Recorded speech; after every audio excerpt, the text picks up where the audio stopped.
patchwork pot holder too. This also has 3 layers of batting in it. Now, when I did this patchwork pot holder, I was kind of in a hurry, so I machine quilted this right quick. I don't know, it was some morning. I was just in such a hurry, so I just machine quilted this patchwork pot holder. Okay, and then I did my mitered corners, as you can see.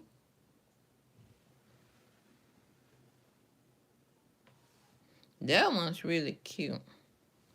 I cut my binding strip at 3.5 inches for this patchwork pot holder.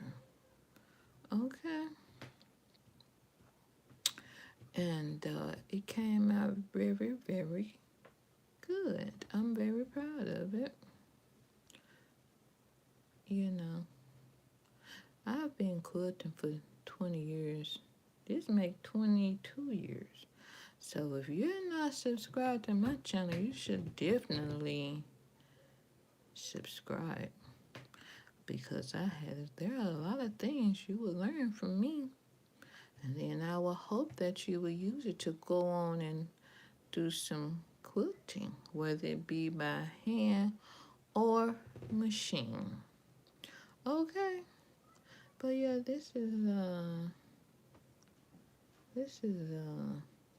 little patchwork pot holder.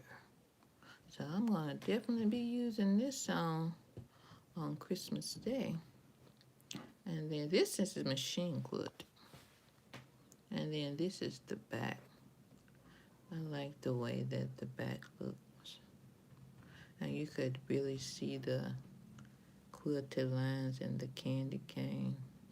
And that right there is what I end up when I pull the threads through and hide them under the back and fabric. So this is the back of the patchwork pot holder that I hand quilted. So this how your binding strip, your mitered corner should look on the back. So you start your binding strip on the front.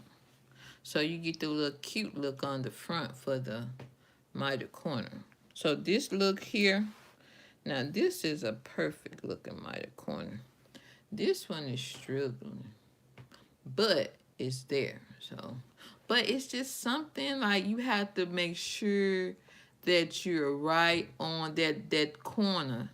That you have to make sure you come off at the right spot, because if you don't, when you sew, and then you veer off, you have to make sure that you veer off at the right position, because if you don't, that little mitered corner is not going to go off in the right area.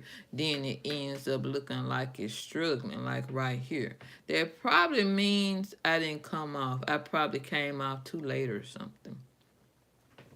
And this one. And then you're trying to wrap that binding strip around 3 layers of cotton, since it's a patchwork pot holder. See, that one looks pretty good.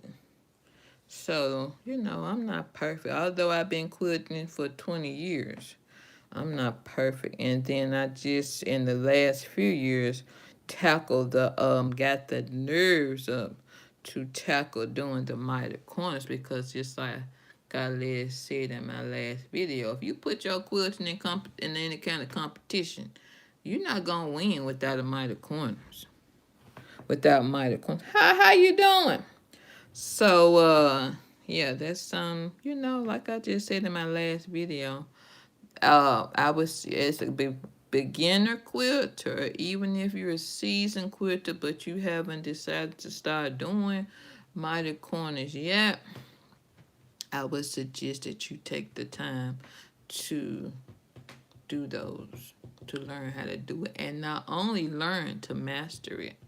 Okay, so that's that. This is like my only thing I machine quilted. Guess only because I was in a hurry. Everything else I hand quilted.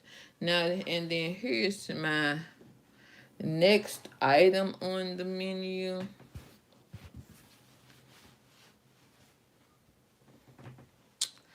This is a placemat. Okay.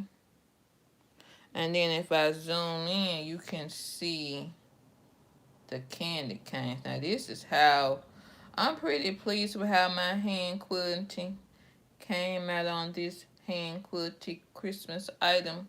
The only thing I really need to work on is just getting my stitches to be closer together.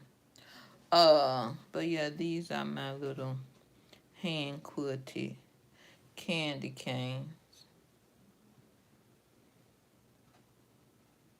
And then this how it looks on the back.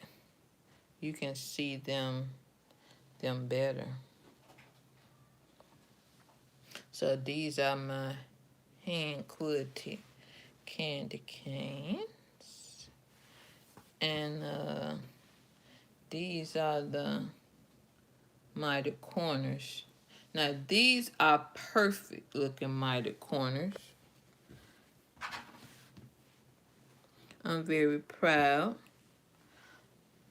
you know. And last night I did a live and I ended up deleting it. I wasn't finished. My plan was to be finished by last night.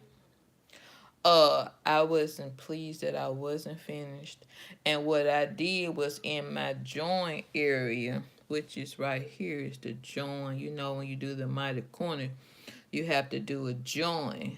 I had used a contrasting thread. My first man told me not to do that, but I went ahead and did it anyway. So I hand sewed that little join area. So I saw that white thread. So on all these items, I had to undo that join area and redo it with matching thread. So whenever you join your area, your join, do your join, make sure you use the same color thread. So if it's not perfect, it won't show, you know.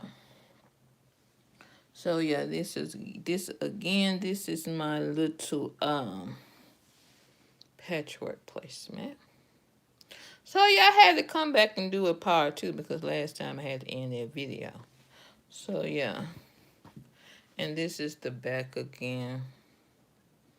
And I'm really pleased with that. That's how you know it's hand quilted, because these are hand quilted stitches. And then this is machine quilted, and you can see the difference. This is machine quilted. And then this is hand quilted. And the hand quilted stitch is priced over the machine quilted stitch.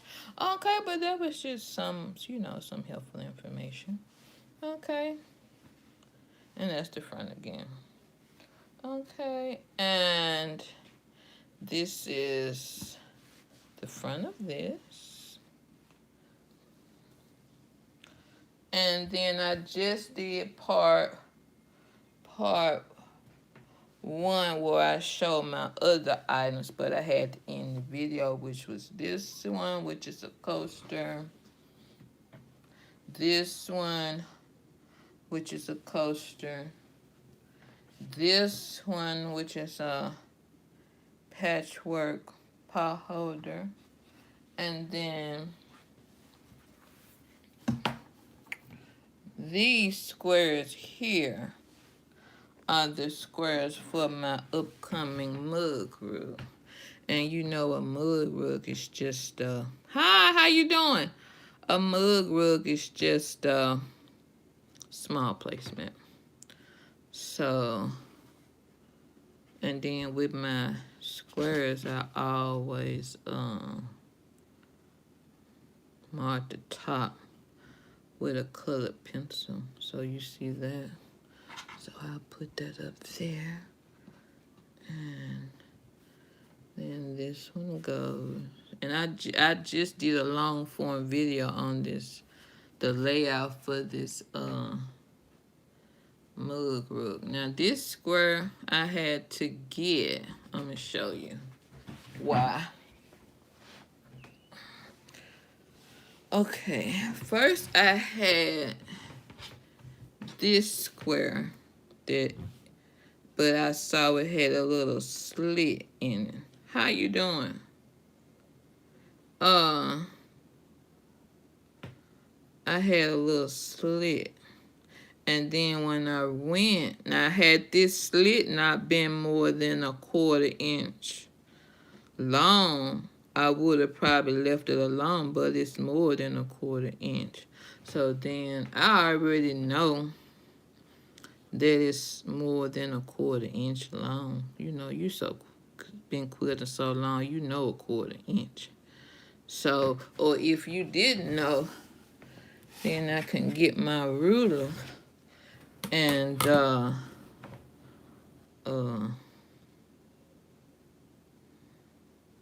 measure. Like, can you tell it's on the back? Is that the little slit? And then you can take this ruler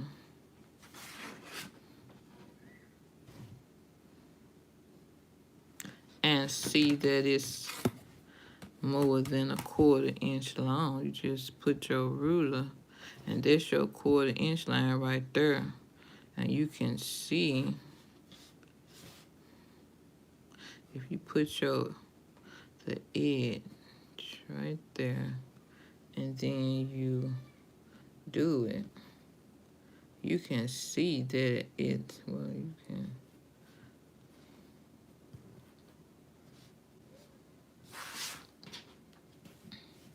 you can tell that it's more than a 1/4 inch long. You can put that up there.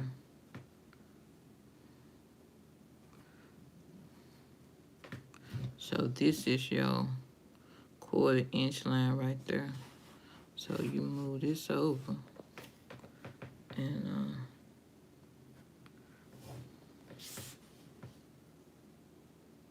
see, you can tell that it's just above that 1/4 inch line, so you can't use that, because eventually that slit is gonna get longer and longer and longer. So I couldn't use this. So for temporarily in my layout, I replaced it with this square. So then I'm just, you know,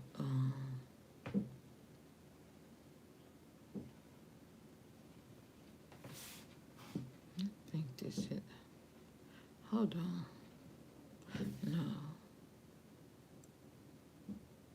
Hold on. I'm trying to make sure I put my stuff how I had it first. I know this ornament was right here. And of course this was a real one. So maybe. And then the house was right here. So then this is red. And then this is right here. And this one was right here.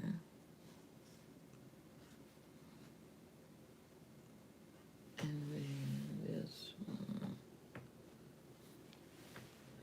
was right here. And this one went right here. So now again, this is the layout for my upcoming mug rug.